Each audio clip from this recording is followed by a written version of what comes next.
Kasi sa iba, tinatanong, malamig ba aircon yan? Pero sa Honda, hindi. Pag sinabi mong Honda sa sasakyan mo, hindi na tatanong ng malamig ba yan? Kasi yun na yun eh, nakadikit na sa pangalan ng Honda, malamig talaga ang aircon niya. Yan yun.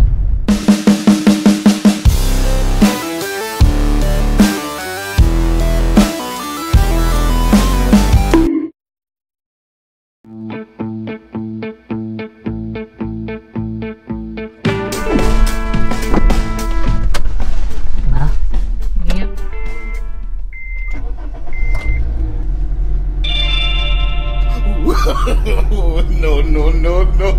Tagal ako Diyos, parang walang gasolina. Oh, nakailaw oh. Wala nga oh, empty kay Jonas. Eh paano nakarating yan dito? Paggasan nga natin. Eh baka hindi tayo abutin. Kaya pala pag sinabi mong Honda, kasi alam mo pag sinabi mong Honda ang sasakyan mo, iba ang dating kapag sa Honda, di ba? Iba eh, para kang ano eh, lakas ang dating kapag sinabi mong Honda. Kaya ang mahal, alam mo naman kasi mga sasakyan ng Honda, ang mamahal. Hindi nga sila pumapayag na gawing taxi yung mga sasakyan nila eh. Kasi parang ano na rin sila eh, considered na luxury vehicle na rin si Honda. Paano masabi? Alam niyo ba, mga Dodong Inday, first time ko mag-drive ngayon ng Honda at pag-start pa lang at saka pagbukas ng pinto at pag-sara at pag-start, iba talaga. Oo, sabi ko. Compact na compact. Oo, ang ganda. Sabi ko, ang ganda-ganda eh, no? Ganda ka mabigla. Iba talaga yung feel ng Honda.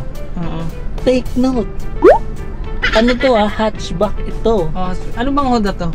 Honda Brio V CVT. CVT. Ang presyo niya 772,000. Mapapahaliluya ako dito.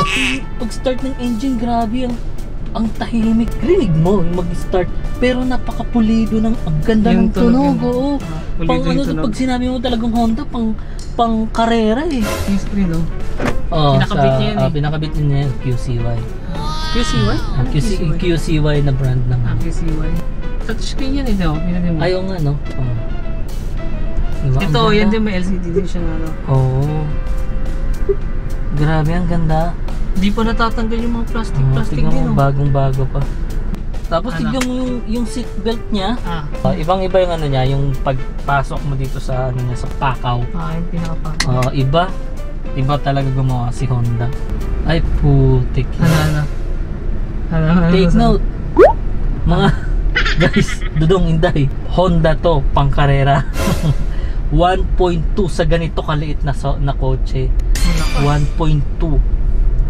Imagine 1.3 yung yung Toyota Avanza na bago. Ito sa liit nito ginawa siyang 1.2. Grabe. Ako dito nakasakay ako sa lift, parang feeling ko parang normal lang din. Normal lang. Oo, parang normal lang din. Yung passenger natin sa likod normal lang daw. Parang ano siya, anong feeling mo? Parang Suzuki? Parang Suzuki din. Suzuki yung Alto. feeling ko dito sa likod. Ito pa matindi sa fuel consumption. Kini-claim ni Honda na 24.4 kilometer per liter ito. Yung ang consumption niya. Yung Avanza 21, di ba? Eh syempre, mas matipid talaga ito. Yung Avanza 21 km per liter. Mas matipid talaga ito, hatchback to eh. Hatchback to eh. Mas matipid talaga yan. Oo. Mas matipid siya at the same time, ang lakas ng power. Oo, kaya parang konting-konting ano lang mo, gasolina ang kailangan mo. Tsaka ano siya eh, ang build ni Honda Brio, ano siya eh, parang nakayakap sa kalsada rin. Parang Avanza din. Yung mga style kasi ng ganun, yun talaga yung mga pang racing. Pang racing yun. Grabe ang ganda ng cabin niya. Ang tahimik. Ang ganda ng suspension Oo nga. Ang ganda ng suspension. Mas maganda nga suspension nito kaysa doon sa Alto. Tsaka yung engine noise niya, hindi ganun kalakas. Hindi nga. Yung parang kasi 'di ba sa Avanza natin, yung mga ibang sasakyan din. rinig mo yung engine noise eh. Pagka masyado akong sensitive sa tenga ako sensitive talaga ako sa engine noise eh. Ito pero naririnig mo pa naman. Maririnig mo pa rin siya pero hindi ganun kalakas tulad sa Avanza. Oo nga, no? Diba? Dito di ko eh. Oo, hindi kasi manual kasi. Tsaka 800cc lang yan. Kaya talagang pwersado ka dun. Pwersado ang makina. Eh, ito kasi 1.2 sa liit nito. 1.2 din ba yung ano natin? Photon Grator? Oo, 1.2 lang yun, di ba? Kasi lakas lang pala yung dalawa. Magsing lang na, pero ito. Anong joke yun. Pagas muna tayo kasi yun yung bayad natin sa ano, sa nag-sponsor sa atin. A few moments later. Be mindful lang sa ano, sa dinadaanan nyo kasi hindi ito off-road vehicle. Pang ano to, pang city drive, pang racing. Lowered siya kasi ang ground clearance lang niya ay 137mm. So mag-ingat kayo sa humps. Tsaka iba kasi nakakadagdag pogi points kapag yung sasakyan mo ay lowered tapos Honda pa. Parang iba talaga. Tapos kulay pula pa, no? Oo. Tinulang mo pa. Buling ka pa. Mantakin mo, naka-CVT ka. CVT. Ano ibig sabihin BCVT? Dalawa kasi yan. Honda Brio na RS tsaka Honda Brio na V. Ano yung pinakaiba no? RS variant tsaka V variant. Si RS yung yung maganda na yung mag wheels, two-tone alloy wheel. Two-tone alloy wheels. Si V variant naman may manual siya, may CVT. Yung gulong niya is single tone lang.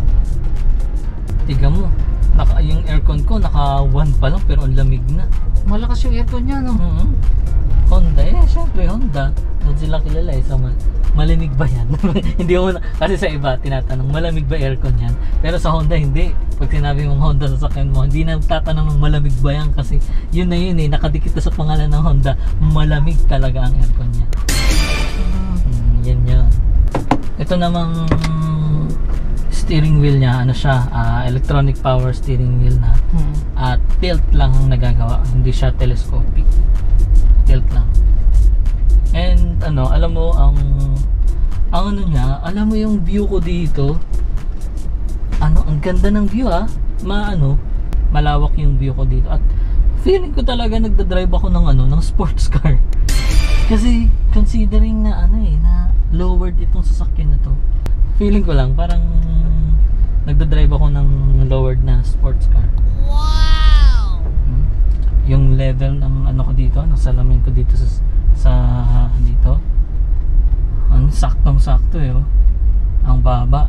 Ano yun? Nako-control na rin yung side mirror niya? Oo, siya, power side mirror. Tapos may mga dito, volume control, channel control, mode. Tapos makikita mo dito yung fuel gauge niya is analog. Meron tayo ditong control ng power window, lahat siya. Ayan. Control mo lahat. Ayan, tapos may rin, lock and unlock. And automatic na rin yung niya, yung side mirror. Ayan, Nako-control? Nako-control siya. Ang dali lang nga, in fairness, ang bilis ng response. Ang bilis ng response. Sa kabila, ganun din, ang bilis ng response. Oo. May speaker ba dyan? Nakikita mo?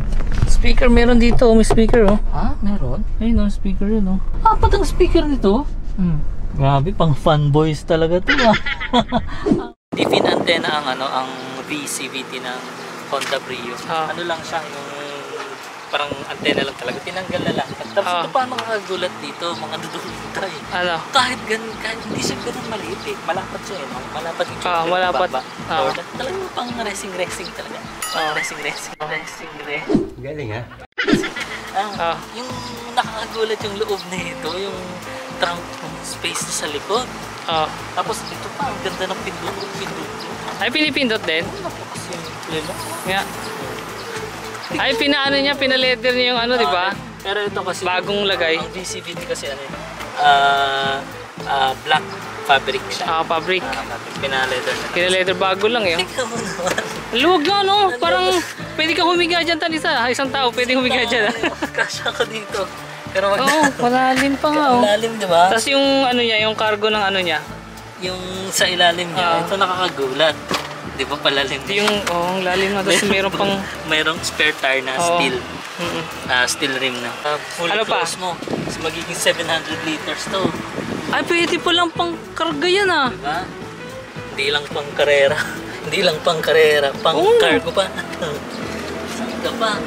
Diba? Oh. Ano? Lalaban ka? Lalaban ka sa Honda. Ano yung sinasabi ko? Oh, Pinipindot. Oo, ganda. Galing. Galing. Yan. Bagong lagay din. Parang ganito din yung kulay ng ano tan ah. Sa Alto yung pinalagay na leather cover, seat cover. Tapos dito, sa mga dito. Tignan mo naman. Di ba yung tunog, no? Iba? Wala na. Build talaga nila. Ito kasi pinaano na yan, leather. Yung leather na. Sige nga, saladong ulit. Tignan natin. Ay, hindi. Sobrang hina naman. Engine nito ay 1.2 VCV. 1.2. Yun lang. Ganda ng ng arrangement ng engine niya. Hindi yung sobrang kinumpres ng gusto. Hindi siya magulo Hindi magulo. Engine bay.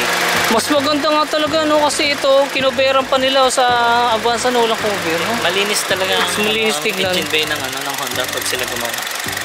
Dapat kasi sa Toyota kinukuberan din nila ito. Para maganda tignan. Alam mo naman.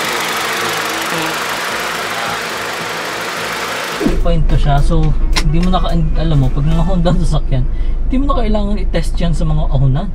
Pero testin natin kung ano masasabi mo sa paakyat nito. Sige. Uma-amaze ka rin pa. Amazing.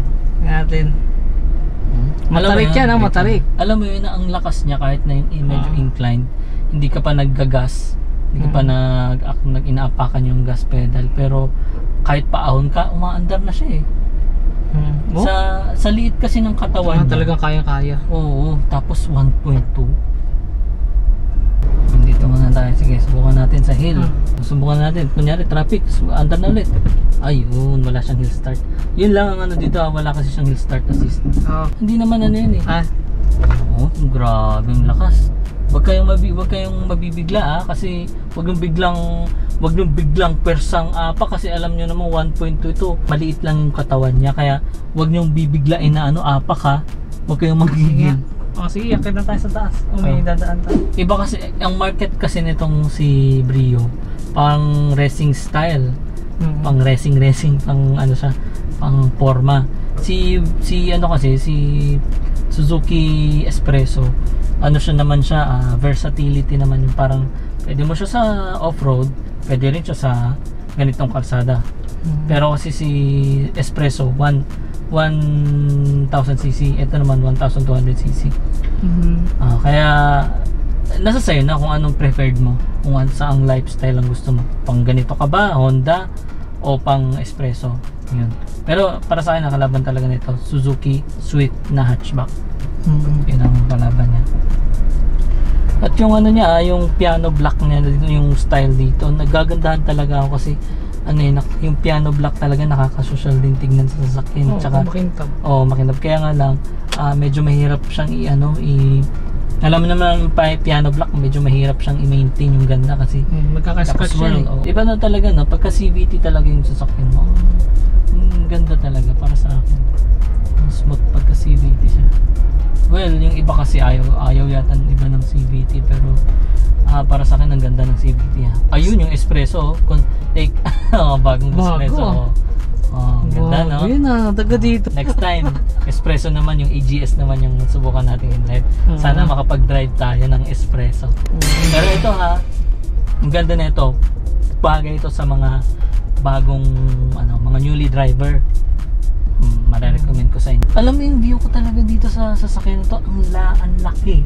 Di ba sa Toyota, sa Altoan din? Oo, malawak din siya. Pero yung style nito parang para kang mga ngarera talaga eh. Yung mismong position mo, pag upo mo, yung eye level mo, para kang para talagang lowered na pangkarera yun. Parang mababa talaga siya. Pang talaga, ang ganda, para sa akin ang ganda. Sa mga iba dyan na lover ng lowered, the best to say para sa inyo to. Pero kung mahilig kayo sa mga higher ground clearance, hindi pwede sa inyo to syempre. Kung mahilig kayo sa off-road, huwag nyo naman gamitin sa off-road to, kawawa naman. Kahit sabihin natin malakas yung engine niya versus sa curve weight. Ayun lang. So marirecommend ko ito sa mga newly driver. Iba ang dating kapag Honda ang sasakyan. Shout out naman yung may-ari nitong sasakyan. Shout out doon sa mayaman na may-ari nitong sasakyan na to, si Frederick. Shout out sa iyo. Ang ganda na sasakyan mo in fairness. Sarap yung maneho. Ang sarap yung